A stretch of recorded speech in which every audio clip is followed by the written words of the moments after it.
Genesis chapter 25 here, we see the birth of Jacob and Esau. But we have some stuff before we get to that, here starting in the very first part of this chapter here. We know that in chapter 23, Sarah died. And then pretty much 3 years after that is when Isaac got married to Rebekah. But we're going to see Abraham's death, but we're going to see that he takes another wife. So in verse 1 there it says, "Then again Abraham took a wife, and her name was Keturah." So there's a Bible trivia question for you there. You know, what was Abraham's wife after Sarah? So we see that he has another wife after this, and he has a bunch of other sons that are after this. But you got to think about this. You know, he lived to 175. We're going to see in this chapter here before he dies. And he outlives Sarah by 38 years. So she died at 127, which would make him 137 when she died. And so, but that's crazy to think about, okay? That he had all these children after when he was, after 137. But anyway, that's beside the point. But we see here that the one thing I want you to see, because we're not going to get into the weeds with all this stuff as far as all the different people in here, but the one I want you to see is in verse 2 there. It says, "And she bare him Zimran, and Jokshan, and Medan, and Midian." Now Midian is one that you should probably kind of remember as far as a place at least. And I believe that this Midian is where we get the land of Midian. And it's significant if you think about Moses. Okay, so go to Exodus chapter 2, because Midian is the land that he flees into when he flees out of Egypt. And he ends up taking a wife in Midian.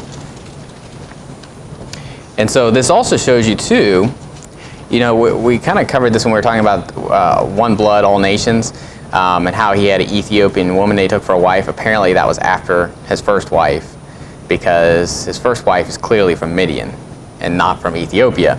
So it's kind of like Abraham. He had, Sarah, but then he had Hagar as a concubine, and then he had, we'll see other concubines apparently, just kind of mentioning in there. But I'm not getting into all the stuff about the concubines. But anyway, Midian, in Exodus chapter 2 and verse 15, it says, "Now when Pharaoh heard this thing, he sought to slay Moses, but Moses fled from the face of Pharaoh and dwelt in the land of Midian. And he sat down by a well. Now the priest of Midian had 7 daughters, and they came and drew water and filled the troughs to water their father's flock. And the shepherds came and drove them away, but Moses stood up and helped them and watered their flock." So if you know the story, he fled, but then he helps them at the well there. Verse 18 it says, "And when they came to Reuel their father, he said, How is it that ye are come so soon today?" And so basically his daughters came to him. Now what's interesting is that name, does that sound that familiar? You're probably thinking of Jethro. Now Jethro is the same person. That's what we're going to see. Is Jethro is the priest of Midian. He's Moses' father-in-law, but his name is also Reuel, right? And you'll see this a lot of times in the Bible where you'll look in one passage, it says a name, and then another passage says another name. It just means they have a couple names. And if you think about it, we all have a couple names, don't we? 'Cause most of us have middle names. So to say, someone can't have a different name, or some people have surnames, right? Simon, surname Peter. Simon Peter. And so we have surnames. My last name is Robinson. That's my surname. And so it's not that out of the ordinary when you see that in the Bible, and you see one place he's called this and another place he's called this. It's just he has more than one name, and most of us do anyway. So not a problem. But another Bible trivia question: what was Moses' father-in-law's name? What's his other name, right? But in verse 21 there it says, "And Moses was content to dwell with the man, and he gave Moses Zipporah his daughter." So we see that the high priest of Midian, it gives him one of his daughters, and he had 7 daughters, but he gave him Zipporah, and that's who he had 2 sons with, Eliezer and Gershom. But Exodus chapter 3 and verse 1, well, that's where we see the name that we're usually used to. It says, "Now Moses kept the flock of Jethro, his father-in-law, the priest of Midian." And it says, "And he led the flock to the backside of the desert and came to the mountain of God, even to Horeb." So That also tells us where the mountain of God's at, Horeb, all that stuff. But all that to say is that when you see these names sometimes, you can see where it came from. So you know what that tells me is that Zipporah is a long-distance relative of Moses, because they go back to Abraham, okay? So they're not that far out of the line as far as they go back to Abraham. It's just, you know, obviously Ishmaelites go back to Abraham, and all these other people come back to Abraham, Jokshan and Medan and all those. So, but they're obviously not of Sarah, so they're not of Isaac. But just wanted you to see that, you know, so when you're reading through Exodus and you see Midian, it's not like someone completely estranged from the group of people that we're dealing with. And so it's not that out of the ordinary that he'd marry someone from Midian. But Genesis chapter 25, verse 5, we see here that Abraham gave all that he had unto Isaac. Okay, so Isaac was the heir.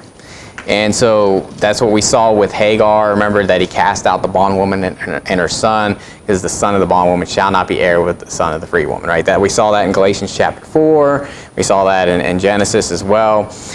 But here it says in verse 5, and Abraham gave all that he had unto Isaac, but unto the sons of the concubines which Abraham had, Abraham gave gifts and sent them away from Isaac his son, while he yet lived eastward unto the east country. So when he was still living, he sent all those sons away. He gave them gifts, but he gave all his inheritance to Isaac.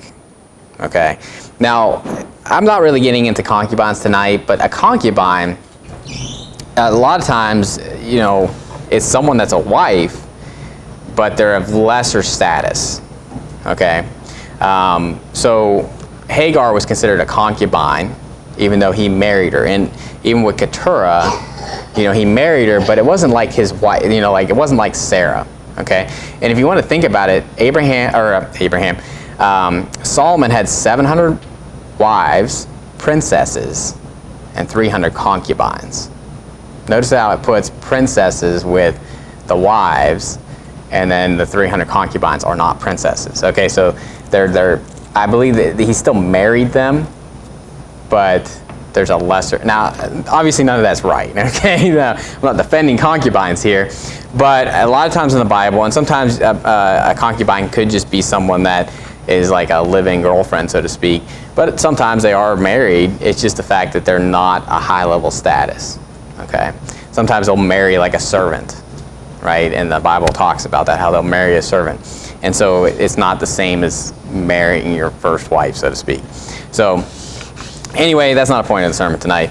But we see that Abraham dies in this passage. Now what we'll see here in verse 7, it's going to talk about Abraham dying, and it's going to talk about Ishmael dying. But again, it's giving us information. It doesn't mean that Abraham died, then Ishmael died, and now we're talking about Jacob and Esau being born. Okay, it's not like that, okay? And throughout the book of Kings, you'll see that where someone dies, and then it will kind of go back and cover something that's going on, and it's like in so-and-so's like some year of reigning, and it's like, wait a minute, I thought they just died. Okay, well, it's because, you know, he's giving you all this information about the one person, and then it's switching to another person, giving you all this information up till they die. But it doesn't mean that that's the progression of like they died, then they're just starting off from when that person died, okay? And I'll explain that because in verse 7 it says, and these are the days of the years of Abraham's life, which he lived 180 years. And Abraham gave up the ghost and died in a good old age, an old man and full of years, and was gathered to his people. And his sons, Isaac and Ishmael, buried him in the cave of Machpelah in the field of Ephron, the son of Zohar, the Hittite, which is before Mamre, the field which Abraham purchased of the sons of Heth. There was Abraham buried.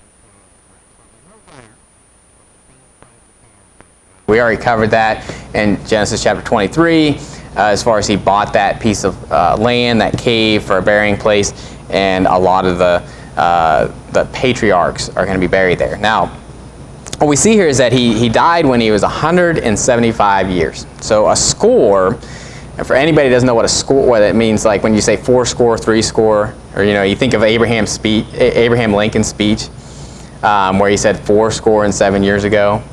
Well, a score is 20, so 4 times 20 would give you 80, right? So 7 would be 87 years ago, right? So obviously when he was giving that speech 87 years ago, he was talking about the Declaration of Independence and all that stuff. But, you know, when I was younger, when I'd hear that, I'm like, what in the world is he talking about? It's like someone just speaking like another language to you, right? But, so score, when it says he was 100, 70 years, that means 70 would be 60, add 15 to that, that gives you 75, add 100 to that, you get 175. So sometimes in the Bible, when you're reading the numbers, it's harder. Okay, they don't say numbers a lot of times like we would say it, right? Like we'd say 25, they say 5 and 20, right? And you're like, good night. And when we were going through this genealogy, I think it was Brother Luke that pointed out that I messed up one of them. But it's because they like say that they'll be like 4 and 30 or something like that, right? And I think I put 43 instead of 34, because obviously 4 and 30 is 34.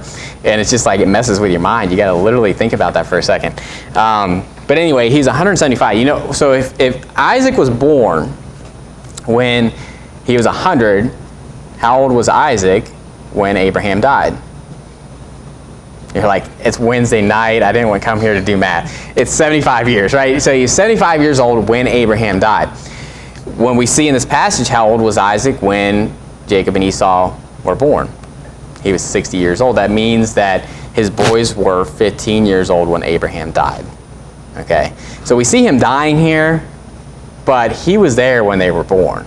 Okay? So I just want you to see that. Sometimes you read over that and you don't really see it, and you think Abraham's already gone before Jacob and Esau are born.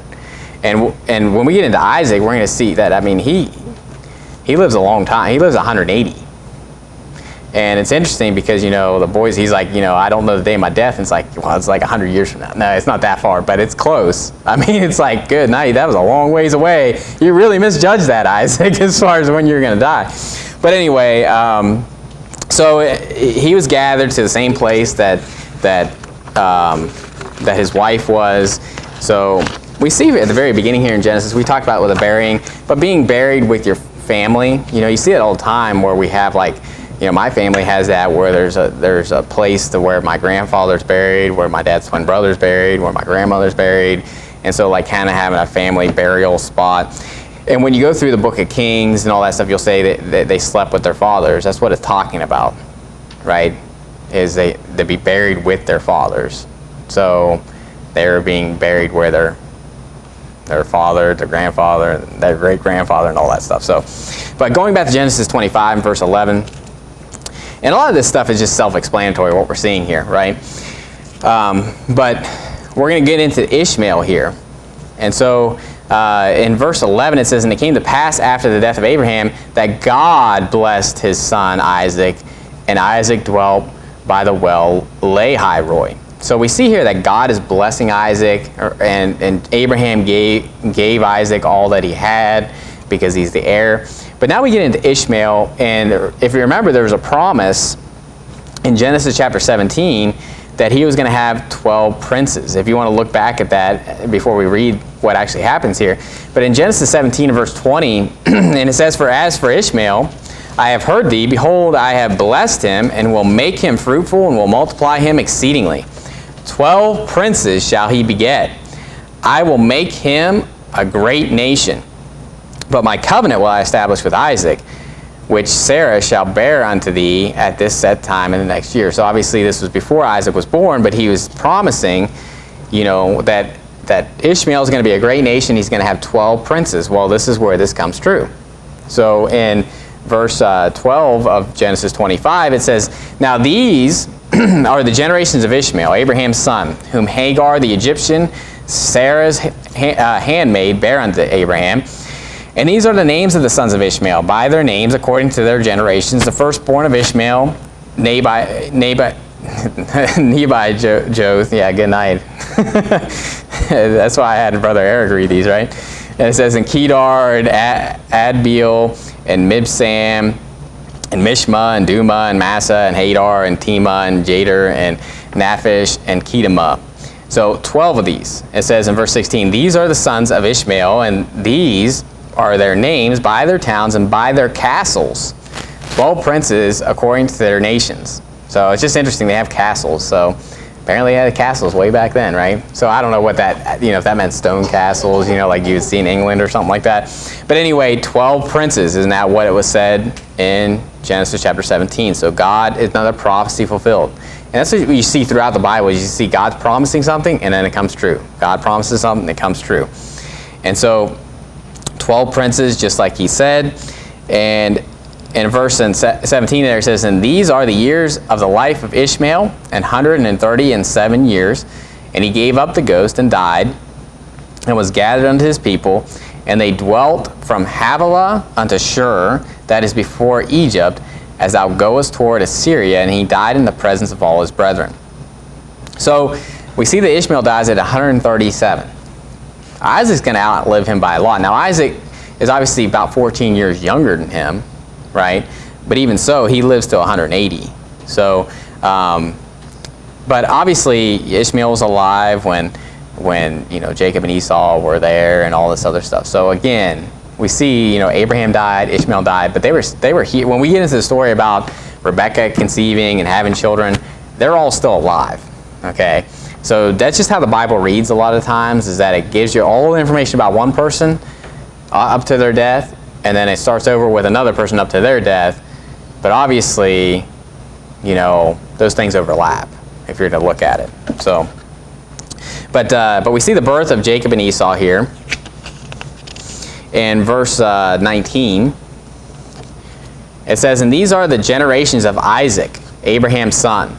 Abraham begat Isaac, and Isaac was 40 years old when he took Rebekah to wife, the daughter of Bethuel the Syrian, of Padan Aram, the sister of Laban the Syrian. Now, first of all, to see there is that both Bethuel and Laban were Syrians. Okay, and so just an idea as far as where did Isaac, or where did Abraham come from, right? Because Abraham, remember that Rebekah was sister to Laban, and her father was Bethuel, and so Rebekah came from Syria, and that was her grandfather would have been Nahor, which was Abraham's brother. Okay, and so you can see that connection with Syria. Okay, and so this whole idea, like people, they look at Syria today, and they look at Libya, and they look at all these other places, and it's like, and they're like, oh, we're the Jews and all this stuff. Where do you think you came from? You know what I mean? Like, you literally came from, you think about where their lines go, back to Syria, back to the Chaldeans, back to, you think of all those Middle Eastern countries like Syria, like Iraq, like Iran, all that stuff. That's where Abraham even came out of, right? And so this whole idea of like, oh, we have a certain bloodline or whatever, it's ludicrous anyway. And so I just want to point that type of stuff out. People don't want to hear that. Like these Zionists don't want to hear that. They're like, Abraham was a Hebrew. It's like, where did he come from, right? And anyway, so the birth here, we see in verse 21. So Isaac was 40 years old when he got married. So that tells us how old he was. When we looked at that in chapter 24, it doesn't tell us how old he was, but right here it's telling us that. And in verse 21 it says, and Isaac entreated the Lord for his wife, because she was barren. And the Lord was entreated of him, and Rebekah his wife conceived. Now, one thing I want to point out is that it says that he entreated her. You know how long that was? Well, it tells us when they're born that Isaac was 60 years old. So that's a good long time to be praying for, to be barren. And so just any hope out there, ladies, and I know a lot of, everybody here has children, that are ladies. But the thing is that I know people that have struggled with having children. And, unless you're at the 20-year mark, you can't really look at it and say no one's dealt with this before, right? That have gone to the extreme of using the IVF, and I'm completely against IVF. I just want you to know that I'm against every form of birth control. I'm against IVF. I'm against all that stuff. And if I'm saying that illiterately, if it's I think it's IVF. But basically, the way that works is that you're going to have basically children that are going to die, and that's just the way that works. Is they're fertilizing it. And there for a life, and they know most of those aren't going to make it. And so it's not right. But here's the thing. I know people that have done that and had children because they couldn't have children. They were struggling with that. And then after they had a bunch of children, they stopped using the IVF, and then they ended up having a child naturally. And then they started using birth control because they had too many children at that point. But the point I'm making there is the fact that, don't give up on the fact that God's the one that opens and closes the womb.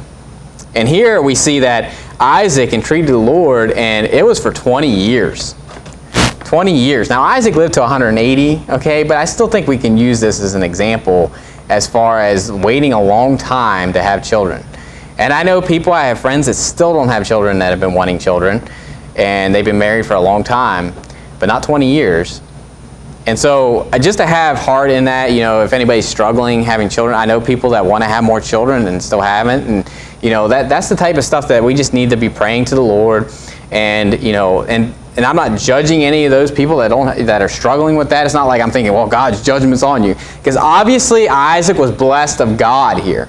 We saw that already, that God blessed Isaac. So it's not like Isaac was in sin, or God was, closing the womb because of his sin. This is actually a good example of someone that was righteous, doing everything they should be doing, but had to wait a really long time to be blessed with children. So just something to look to, okay? Now, as we go on here, she conceived. Verse 22, it says, "And the children struggled together within her, and she said, If it be so, why am I thus? And she went to inquire of the Lord, and the Lord said unto her," now this is very important, okay, because there's a lot of false doctrine that comes up with this, okay? When we look at this in the New Testament, or even in Malachi, this is the answer.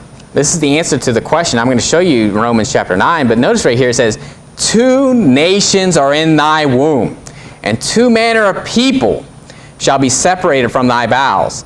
And the one people shall be stronger than the other people, and the elder shall serve the younger." Now let me ask you a question here. I think you all know the answer. Did two nations of people come out of Rebekah? Like literally? No. She would not have survived that, okay? So we know that it was just Jacob and Esau that were born. But when he says the elder shall serve the younger, what's that talking about? Is that talking about the physical man Jacob and the physical man Esau? Well, unless you can prove to me that they were literally nations, right? That one person, and it says people, not person, right? So everything's plural there. Two nations, manner of people. And so when it says the elder shall serve the younger, it's talking about the nations that are going to come out of these two men. It's very important when we go to Romans chapter 9. And I know we've already covered this in our Romans series, but we're going to talk about it just for a second here. And we talked about it in Obadiah when we were talking about what it means when it says, "Jacob have I loved, but Esau have I hated." And that's when it says that, "Jacob have I loved, but Esau have I hated," it's pointing back to this passage here, okay?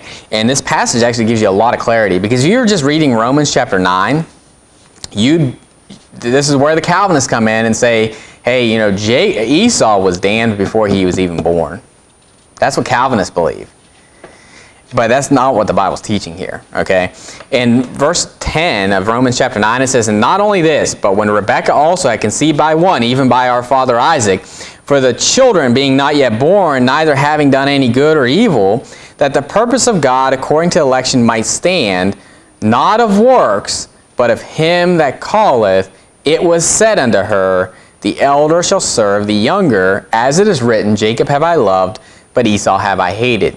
Now, if you're just to read this without knowing what it's calling back to in the story that we just read, you can look at this and say, that's interesting, meaning that he chose Jacob before he was born and he damned Esau before he was born. But that's not what's talked about here. Clearly, when you go back to the story, what are we talking about? Nations. And so what did he choose? What was chosen? What was elected before they came out of the womb, before they did neither good or evil? The nations, that Israel, that Edom would serve Israel. That Esau would serve Jacob as a nation, right? And we saw that dichotomy in Obadiah when we talked about, Jacob have I loved, but Esau have I hated, when you're talking about the children of God and the children of the devil, right? And that's what we're picturing. That's a parallel that's being shown there. So we have the physical nations that are going to come out of these two men. We have Edom and we have Israel. And those two nations are obviously going to physically kind of show that, right? Because Israel is supposed to be the chosen people of God that are given the oracles of God, and they're supposed to be the light to the world, right? And Edom pictures the children of the devil and those that God hates, right? As a nation as a whole, right? But doesn't that mean that everybody that came out of Edom, was a reprobate? No. Does that mean that everybody in Israel back in the Old Testament was saved? No. But it's what they represented. And as a whole, in their time, that's what God wanted it to be. He wanted Israel to be that nation that he was going to use, that he blessed, that he loved. And obviously they missed the mark quite a few times throughout their history, right? But that's what this represents. So when we see this story of two nations in his womb, that's what it's talking about in the New Testament when it says, Jacob have I loved, but Esau have I hated. He's talking about the nations, not the people in general, okay? Because I believe Esau personally was a saved man. I believe he was a worldly saved man, right? But I believe he's a saved man that made a lot of mistakes, okay? And Jacob was a saved man as well. Just like Ishmael, right? God blessed Ishmael. We saw that in this chapter, but everybody wants to look at Ishmael like he's some reprobate. Okay, but we do see how Ishmael is painted as unsaved people when we look at Galatians chapter 4, right? And Ishmael made mistakes, right? But God blessed him, and he blessed him with a great nation. And so the same thing with Esau is going to have a nation of Edom, but it's his descendants that are going to go into this, these sins that they're talking about, or the fact that God's going to hate this nation, right? And Jacob the same way. And what we'll see, when we get to Jacob and Esau, when they grow up and all the stuff that goes on with them, show me where Esau is serving Jacob. I'll show you a whole chapter where he calls Esau. He says Jacob calls himself Esau's servant and bows down to him, right? And he was afraid of him and all this stuff. I mean, so show me again where that lines up as the people, as the individuals. Okay, and so Jacob's going to make a lot of mistakes, okay? And so if you wanted a Zionist type of interpretation of Genesis when we get into Jacob, you come to the wrong church, okay? Because what we're going to find out is that Jacob made a lot of mistakes. Now, Jacob ends up being very blessed in the end, and God chose Jacob to, as far as the seed to go through him and all that stuff, but he made a lot of mistakes, just like Abraham made a lot of mistakes, just like Isaac made a lot of mistakes, but that's the Bible. The Bible is we have a lot of great men of God that do a lot of great things, but they make a lot of mistakes during the time. And, people try to lift up these men as if they're like infallible or something like that. And they'll look at Jacob and be like, oh yeah, he should have stole that. He should have deceived his father. That was of God. It's like, what in the world are you talking about? And so that's the type of stuff, and we're going to get into that. But,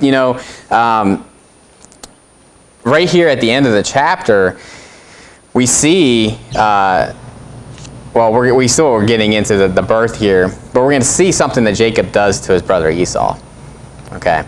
And, I don't believe it was right for him to do that, and I don't believe it was right for Esau to be such a baby either. So that's, both of them are doing something wrong, and, but anyway, in Genesis chapter 25 and verse 24, it says, and when her days to be delivered were fulfilled, behold, there were twins in her womb, and the first came out red all over like an hairy garment.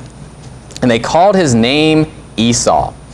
And after that came his brother out, and his hand took hold on Esau's heel, and his name was called Jacob. And Isaac was 80 years old when she bare them. So there's where he was 60 years old. And in verse 27 it says, and the boys grew, and Esau was a cunning hunter, a man of the field, and Jacob was a plain man dwelling in tents. And Isaac loved Esau because he did eat of his venison, but Rebekah loved Jacob. Okay, so first of all, we see some, what do their names mean? Now, it may be a little hard, to see with Esau, but Esau, I believe, that name means like hairy or a hairy garment, okay? That's why, because a lot of times when you see in the Bible and throughout the Old Testament, they'll name somebody something and they'll say why, right? And so their names mean something. And so I believe Esau means like hairy or hairy garment, or like a rough garment of some sort, or something rough or hairy, you know. So he came out all red, so he was clearly a ginger, right? You know, that's why he has no soul, that's why he's a reprobate. No, I'm just kidding. But obviously that's not true. But I guess he was a redhead. I mean, it says he was red. Now, unless that's just talking about his body, you know, because babies come out differently, right? They're pink, they're red, they're blue. You know, sometimes you think you gave birth to an alien or something like that. As long as they're breathing, I'm good. But, you know, but anyway, so it could have been just the fact that his body, you know, I don't think, you know, it could be that he had red hair, whatever. But it talks about with Jacob, it says that he took hold of Esau's heel, okay? And we'll get to Judah when Tamar gives birth to Pharez and Zerah, or Zerah and Pharez, however you know, that's where there was a breach made, and that's why he was called Pharez, right? And so we see what Pharez even means. And, you know, Jacob, what we're going to see means to supplant. Now, if you think about that, it makes sense because he took his brother's heel. You know, like he was basically trying to supplant his brother because Esau came out first, so he was the firstborn twin, right? Now, if you go to Genesis chapter 27, this is after Jacob steals his birthright, takes his blessing, and Esau's kind of explaining what his name means, okay? And so it fits, you know, when we look at what, you know, why they called him Jacob to begin with. But in Genesis chapter 27, verse 36, it says, "And he said, Is not he rightly named Jacob, for he hath supplanted me these 2 times." So I believe Jacob means to supplant, okay? And you can see that with the fact that he's trying to pull back his brother back in. He's trying to get out himself first, right? And so, you know, Jacob means to supplant. Now, what we'll find out in this chapter is Esau gets his new name. So both of them, Jacob and Esau, are going to be named by different names later on. And Esau is renamed in this chapter. And then we'll see that Jacob's going to get a new name from God. And you want Israel's name, okay? And so, but he sells his birthright. But the thing is that I want you to see here first is that Isaac loved Esau and Rebekah loved Jacob. And I believe that there's a lot of problems when parents, okay, us as parents, have favorites, okay? It never turns out good when this happens. It doesn't happen good with Jacob and Esau. It doesn't happen good with Joseph and his brethren, as far as having favorites and showing favoritism to your children, okay? And obviously there's going to be children that you I don't want to say you like the things that they do more. And notice why Esau likes, or I'm sorry, why Isaac likes or loves Esau. Notice first of all it says that Esau was a cunning hunter, but Jacob was a plain man. Plain meaning like, you know, if you had like plain bread with nothing on it, you know what I mean? Like plain. Like there's nothing special if you think about that about him. And you can think about fathers that have children and they have that like all-star football son, and then they have the other son that like isn't good at sports at all, right? That's what I think about here is you have Esau, who's a very cunning hunter, man of the field, right? He's very talented. And Jacob's just kind of like, he doesn't have like these outgoing talents, right? You know, where he's just really gifted at doing something, right? And Isaac, I think, is looking at that, and obviously, apparently, he really likes his venison, okay? That's what it says. It says, because he did eat of his venison, okay? So he really liked his son Esau because apparently he would always go out and get food for him and feed him venison, okay? So that's why he loved Esau, but Rebekah loved Jacob. Now, that's one thing that we need to look at, too, is that just because you have children, you know, that aren't like excelling in a lot of things, because you're going to have kids, you know, that you're going to have one that's a lot smarter than the other one, okay, and that picks up on things, but but the other one's going to be good at other things, okay, and so we just need to love them all. I believe personally in loving my children equally, okay, and the fact that I may have more interests like in common with a certain child than another, right? Because I may have sons one day, and one son likes doing things that I like to do, and the other son likes doing other things, right? And so obviously I'm going to gravitate toward toward the son that I, like doing things with, right? But that doesn't mean that I should love that son or elevate that son above the other, okay? And so we just need to remember that as we're raising our children, that we don't always compare them to each other, okay? Because what we'll see is that Jacob's heart is a lot better than Esau's. Even though Jacob didn't have all these talents of hunting and all these skills that Esau had, he obviously had a better heart as far as following God than Esau did. Jacob wasn't a fornicator. Jacob didn't give away his birthright for one morsel of meat, right? Which I'm going to show you here. And so obviously Rebekah was more so looking at Jacob's heart, and Isaac was more so looking at Esau's skills. Okay? And what does God look at? God looks at the heart. And also Rebekah knows if she gave birth and had, God told her that the elder shall serve the younger. And so she kind of has this in the back of her mind that God has chosen Jacob for a great nation. And so, you got to imagine, it doesn't really say that Jacob heard that.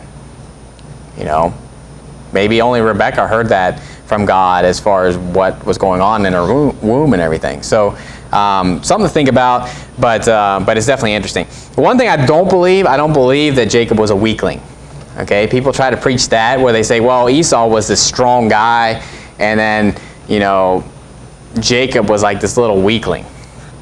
Okay, that's going to not make any sense when we see how, he moves the stone away for Rachel when she comes, and when he wrestles with the man all night long until he blesses him. I mean, I used to wrestle, okay?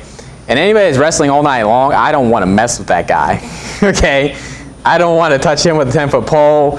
Whatever he says, I'll do it, right? Because that takes a lot of strength, a lot of endurance, and he's not a weakling, okay? And so I don't believe that either one of them are weaklings, okay? I think they just have different traits. They have different things that they're good at. And Jacob, was apparently, as we see later on, Jacob has more of a heart to God and to follow God, whereas Esau doesn't. But Esau is very talented at what he does. And so you can definitely see how Isaac would look at that and like that. And so, but that's where you kind of see the beginning and the end there. You see where this problem comes between Jacob and Esau. But in verse 29 is where he sells his birthright to Jacob. So in Genesis 25, verse 29, it says, and Jacob sawed pottage, and Esau came from the field, and he was faint. And Esau said to Jacob, feed me, I pray thee, with that same red pottage, for I am faint. Therefore was his name called Edom. So why is he called Edom? Because he's faint. So what does Edom mean? Faint. Now that's not a good name to have, okay? That's not like a good, strong name, right? He went from being known as like a hairy man, like a manly, hairy man. He definitely had hair on his legs, right? To faint. Right? And so that's not a good name to be called, to take that name upon yourself, right? And in verse 31 it says, and Jacob said, sell me this day thy birthright. And Esau said, behold, I am at the point to die, and what profit shall this birthright do to me? And Jacob said, swear to me this day. And he sware unto him, and he sold his birthright unto Jacob. Then Jacob gave Esau bread and pottage of lentils, and he did eat and drink, and rose up and went his way. Thus Esau despised his birthright. Now I see a problem here, first of all, in the fact that he gave up his birthright for lentils. Okay, I'm not a bean person personally, and so if I'm giving up my birthright, you better have like a steak and potatoes in front of me. But no, obviously, what you got to think about with this, okay? When you're really hungry, what is food to you? It's basically very pleasurable for a very short period of time. I guarantee as soon as he ate that, that's why he despised his birthright, as soon as he ate that, he's like, what did I do, right? And any time, here's the thing, I get hangry, just like everybody else, okay? And, I'm just like, I'm ready to eat, and I'm just like, I'm angry, I'm irritable, you know, and then as soon as I eat, I'm like, man, I feel like an idiot for being so irritable, right? You know, and being so like on edge. And I remember growing up, my dad would, you know, like I don't know what it was. I don't know if my blood sugar was always low or something like that, but I'd get so like just not a nice person. And then my dad, he'd give me food or whatever. He'd be like, are you going to survive? That's what he'd say to me every single time. He's like, are you going to live? You know, and obviously it's a joke because, you know, it's ridiculous, okay? It's like I hadn't eaten since lunch or something. And I'm like, just like crawling on the ground. You know, I'm just like, oh, I'm so hungry. I'm ready to eat my arm off, you know. And it's like, one meal, really? You know? And so it's funny because my dad would say, he's like, you're going to survive? You're going to live? You know, and obviously he's saying it kind of backhandedly, but it was very truthful. But if you think about that, that's what Esau is saying here. He's like, I'm at the point of death. Now, do you think Esau would have really died? Do you think he had gone like 7 days without eating, right? Yay, 40 days without eating? And so obviously he's being dramatic. And so as anybody, you know, as I was as a child, or, you know, and still get sometimes when it comes to being hungry. But all that to say is that that's you know, something that's only going to last a moment. But that birthright would have lasted his whole life. Now, and I didn't put this in my notes, and I don't know why I didn't put it in my notes, but in Hebrews chapter 12, it talks about Esau with this. And so he's obviously not a good example here.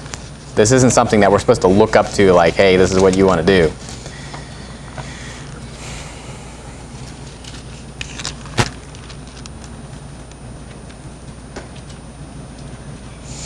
And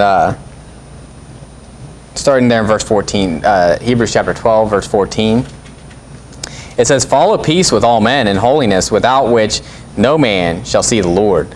Looking diligently, lest any man fail of the grace of God, lest any root of bitterness springing up trouble you, and thereby many be defiled. Lest there be any fornicator or profane person as Esau, who for one morsel of meat sold his birthright.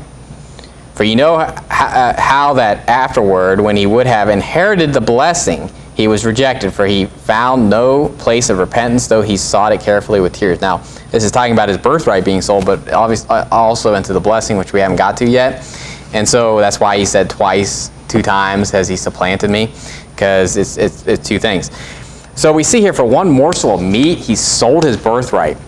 Okay, so he's not a good example. Okay, and why is it linking fornication with that? Because fornication is something that is just a momentary pleasure that's you're going to completely regret the moment you do it. And so that's something that it's interesting how fornication is so linked to like eating food. And you think about junk food, you think about things you shouldn't eat and all that stuff, and how it's just this momentary pleasure. It's pleasurable for a season. And isn't all sin like that? But fornication is one of those where, you know, it's pleasurable for a season, but then the repercussions of that last you a lifetime. But, you know, with this, obviously when you're eating like a Twinkie or something like that, you know, it's not as extreme. You know, if you're like dieting and you like go off the train and you start eating like some junk food, it's not as bad as giving up your birthright, which is what Esau did. Okay, so for one morsel of bread, but it links that to it. Think about that. Fornication's linked to basically giving up your birthright for one morsel of meat. So stay pure until you're married. You know, it's something that the Bible says, flee fornication. It's only pleasurable for a moment. You'll completely regret it, and you know it's not gonna be worth it. It's never worth it. And obviously Esau would agree with you that it was not worth it for that one morsel of meat to lose his birthright. And so what does this birthright mean? Okay, you may wonder, you know, have you ever read through the Bible and you're like, they're talking about a birthright, then they're talking about a blessing. You know, what does all this stuff mean when it's talking about that? Go to 1 Chronicles chapter 5. Because I was always kind of perplexed at this, okay? Because we know that Jacob is in the lineage of Jesus' lineage, right? And then we get into Joseph, where Jacob is blessing Joseph and giving him the blessing, but we know that Christ didn't come out of Joseph, right? And so that was always perplexing to me, like, why is he blessing Joseph? It should be Judah, because he comes out of Judah. And so I'm going to first show you that there's a difference between the birthright and the genealogy. Okay, and First Chronicles, I told you to go to First Chronicles, right? Not First Corinthians. Okay, First Chronicles chapter 5 and verse 5, it explains this. Okay, and it says in First Chronicles chapter 5 and verse 1, it says, "Now the sons of Reuben, the firstborn of Israel, for he was the firstborn. But for as much as he defiled his father's bed, his birthright was given unto the sons of Joseph, the son of Israel." So you see, the birthright was giving to Joseph's sons instead of to Reuben. Went all the way down the line, all the way to Joseph, right? So that birthright passed all his brethren. Now, obviously, there's probably other reasons for the fact that they all sold him into. You think about Reuben was the only one that didn't sell him. The rest of his brethren sold him into Egypt, right? And obviously, Benjamin's under him, because he's younger, so he wouldn't be in the list anyway. But it says, "And the genealogy is not to be reckoned after the birthright." So you see how those are separate? And notice what it says, "For Judah prevailed over his brethren, and of him came the chief ruler, but the birthright was Joseph's." And so what's the birthright, though? So we see that there is a difference between the genealogy and the birthright. And Deuteronomy chapter 21, go to Deuteronomy chapter 21. So I believe that when we see this, the birthright, the blessing, and the genealogy are three different things. Because sometimes you'll look at the blessing and think that it's kind of linked with the birthright, because I believe Joseph and his sons got the blessing, but I believe they also got the birthright. Okay? But what is the birthright? I meant to read this first, but anyway, you'll get the point. But in Deuteronomy chapter 21, verse 15, it says, "If a man have two wives, and one beloved and another hated, and they have borne him children, both the beloved and the hated, if the firstborn son be hers that was hated, then it shall be, when he maketh his sons to inherit that which he hath, that he may not make the son of the beloved firstborn before the son of the hated, which is indeed the firstborn. But he shall acknowledge the son of the hated for the firstborn, by giving him a double portion of all that he hath. For he is the beginning of his strength, the right of the firstborn is his." So what is the birthright? Well, obviously it's pertaining to the firstborn, and obviously that can be taken away because it was with Reuben and what he did. But what is the right of the firstborn? It's a double portion. Okay, so both sons are getting something, even in this case where he has two wives, one's hated, one's loved, right? And he's basically saying it doesn't matter, whichever one's first, then that's the person that should get the birthright. But it's a double portion of the inheritance. Okay, so when Esau sold his birthright, what did he sell? A double portion of the inheritance from their father. The blessing, what you'll see, is something different. The blessing is just a blessing. He's not really saying you're getting my inheritance. He's just blessing him, like asking God to bless him and giving him authority. Okay? So there's a difference between the blessing and the birthright. There's also a difference between the genealogy. And so this is where people will get into the fact of, okay, well, Jacob, he had to steal it, because Isaac was going to give it he was going to give his blessing to Esau, right? There's no doubt that if he wouldn't have gone and done all the stuff that he was doing, he's going to give him the blessing. But, obviously he supplanted his brother and he turned it around.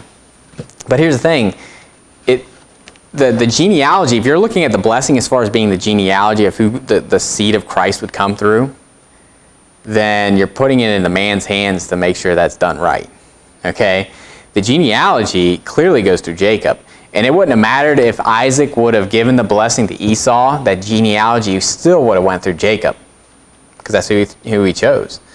And so, but go to Genesis chapter 49. This is the last thing I'm going to show you. Because we know it goes through Judah, even though Judah wasn't the firstborn, and Judah didn't receive the blessing.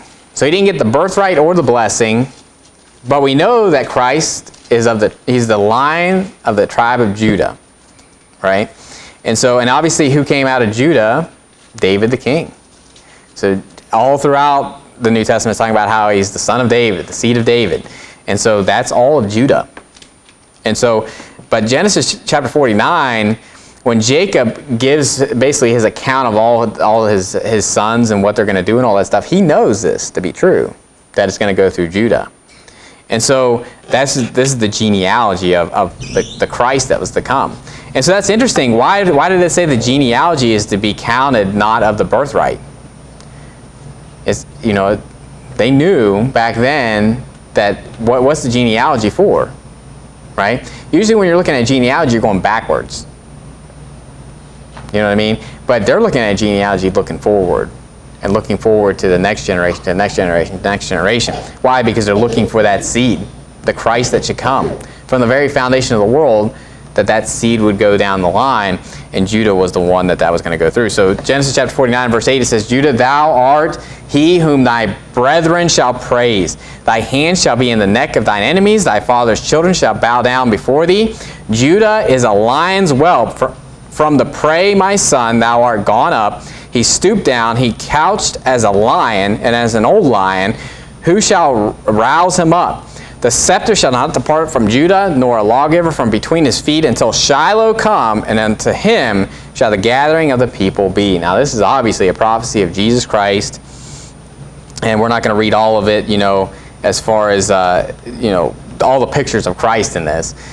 But we see this is very clear that Judah is who Christ is going to come through, and 1 Chronicles chapter 5 validates that the genealogy was to go through Judah, and not through Reuben, and not through Joseph.